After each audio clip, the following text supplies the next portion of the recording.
लीजिए व्यूवर्स, देखिए जूफा याबिस।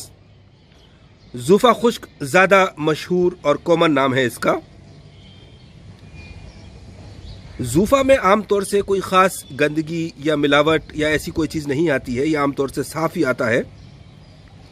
और जो कुछ इसमें ये डंठल या स्टेम्स और शाख वगैरह दिख रही हैं, ये सब यूजेबल हैं।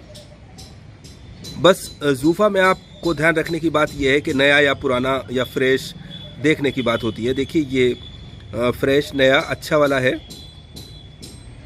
इसके फूल के जो पीछे के पत्ते हैं वो हरे हैं और आगे फूल किसी हद तक पर्पल या रेडिश कलर का हो रहा है। ये इसके अच्छे होने की निशानी है।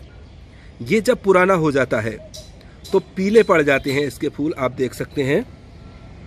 ये 1 साल पुराने हैं, 1 साल के बाद इस तरह से पीले पड़ जाते हैं, तब ये पुराने हैं और हमें फ्रेश ही इस्तेमाल करने होते हैं। इस तरह के बिल्कुल आप देख सकते हैं ये।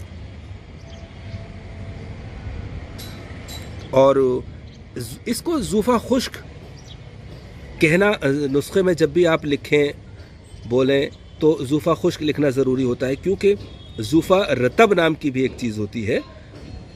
तो उसका किसी तरह का कोई कन्फ्यूज़न, कोई मुगालता ना हो, किसी तरह की गलती ना हो, उसके लिए ज़रूरी है कि हम जब भी इसका ज़िक्र करें जूफा खुश्क के नाम से ही करें। आइए देख लेते हैं जूफा रतब। ये जूफा रतब है, इस वक्त ये जमा हुआ है। ये एक किस्म की फैट है इनफैक्ट, और ये बिल्कुल धूप में रखने से या गर्मी पाने से बिल्कुल पिघल जाती है। तो लीजिए थोड़ी देर इसको हम धूप में रख देते हैं, फिर देखते हैं कैसा होता है ये। और अब आप देखिए, इसको धूप में रखने के बाद ये बिल्कुल पिघल गया है। इससे इसका जो कलर है वो भी चेंज हो गया है, और आप देख सकते हैं बिल्कुल ये ऑयल की शक्ल में आ गया है। लेकिन चूंकि ये फैट है, इसलिए अभी इस चम्मच को भी अगर हम थोड़ी देर बाहर रखेंगे तो ये जम जाएगा, आप देख सकते हैं। ज़रा सा ठंडा होते ही जम जाता है ये। आप देख रहे हैं ये थोड़ी सी हवा लग रही है तो ये जम रहा है। तो ये लैनोलिन,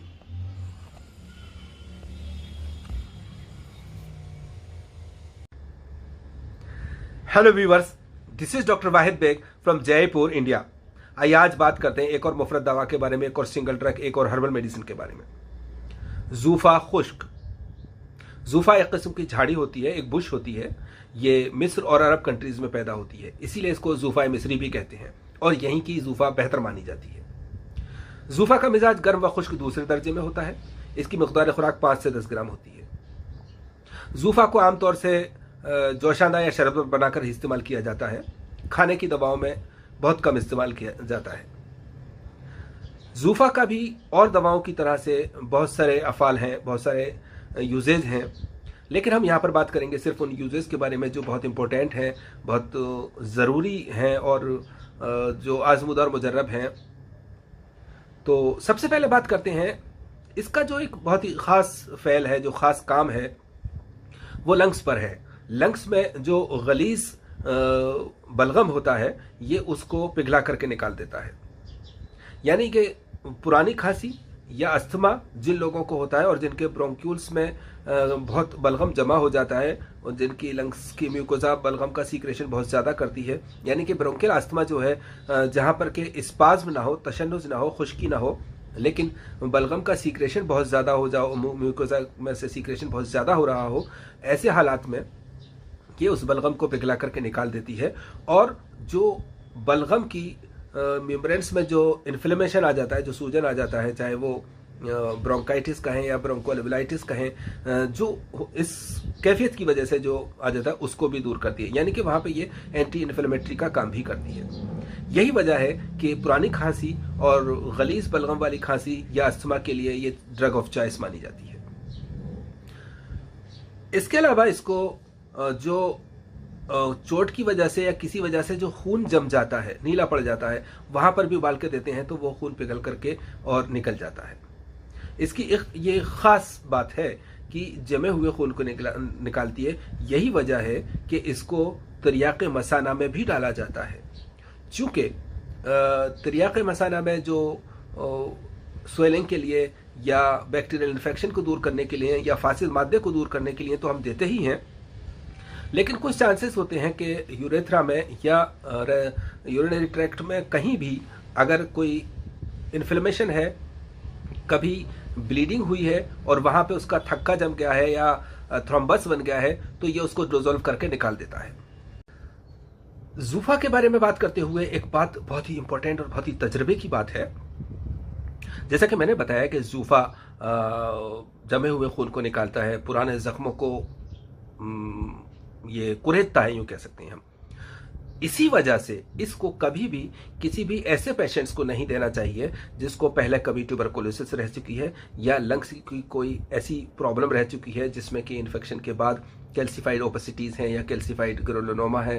तो अगर ऐसी बात है तो ये उसको फिर से जाकर छेड़ेगा और उसको हटाने की कोशिश करेगा और फिर से ब्लीडिंग शुरू हो सकती है, और जाहिर सी बात है ब्लीडिंग होगी तो इन्फेक्शन भी वहाँ पे फिर हो सकता है।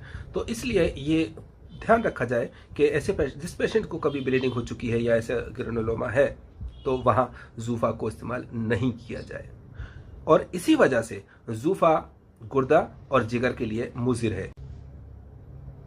और आइए अब बात करते हैं जूफा रतब के बारे में। जूफा तर भी कहते हैं इसको।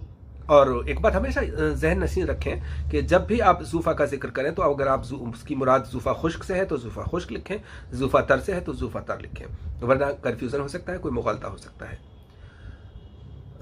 जूफा तर इनफैक्ट भेड़ों की सिबेसिस ग्लैंड्स का सीक्रेशन है जो कि निकल करके बाहर बालों से चिपक जाता है और उसको फिर बालों को काटकर गर्म पानी में उबाल करके एक प्रोसीजर के तहत हासिल किया जाता है। तो वो अपना एक प्रोसीजर है। हम बात करेंगे जूफा तर के यूजेस के बारे में। जूफा तर एक बेहतरीन ही मुलय्यन और मुहल्लिल है।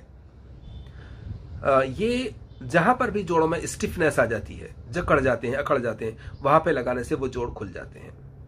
और एक बहुत ही खास इस्तेमाल इसका ऑपरेशन के बाद, जब जहां पर के स्टिचेस लगाए जाते हैं, टाँके लगाए जाते हैं, वहां पर जो एक गांठ सी बन जाती है, एक सख्ती आ जाती है, या कई बार आप देखेंगे कि किसी जॉइंट के पास, मान लीजिए रिस्ट के पास ऑपरेशन होता है और वहां पर वो खाल खिंच जाती है और मूवमेंट सही से नहीं होता है या किसी फिंगर का मूवमेंट सही से नहीं होता है, तो वहां पर जूफा रतब की रोज मालिश, हालांकि इसमें 1-2 महीना लग सकता है, लेकिन अल्टीमेटली वो जोड़ वर्किंग हो जाता है, वहाँ फ्लेक्सिबिलिटी आ जाती है और वहाँ की स्टिफनेस खत्म हो जाती है।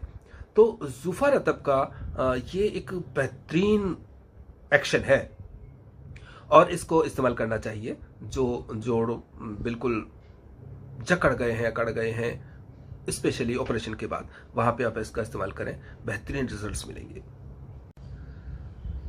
जूफा तर को वूल वैक्स, वूल फैट, वूल ग्रीज, लैनोलिन, इस तरह से कई नामों से जाना जाता है। तो फाइनली हम अब ये कह सकते हैं कि दोनों ही जूफा अपनी जगह मुहल्लिल का काम, इरोजन का काम बहुत अच्छी तरह से करते हैं, खुरचने का काम, सफाई का काम, दोनों का अपना अपना एरिया है, अपनी अपनी जगह है, वर्किंग एरियाज हैं इनके। वो जो लंग्स पे और दूसरे आज़ा पे बेहतरीन काम करता है। ये जो जोड़ों की स्टिफनेस है या जो स्किन है, जो एक्सटर्नल यूजेस हैं इसके, वो बेहतरीन है। वो इंटरनल यूज में आता है, ये एक्सटर्नल यूज के लिए आता है।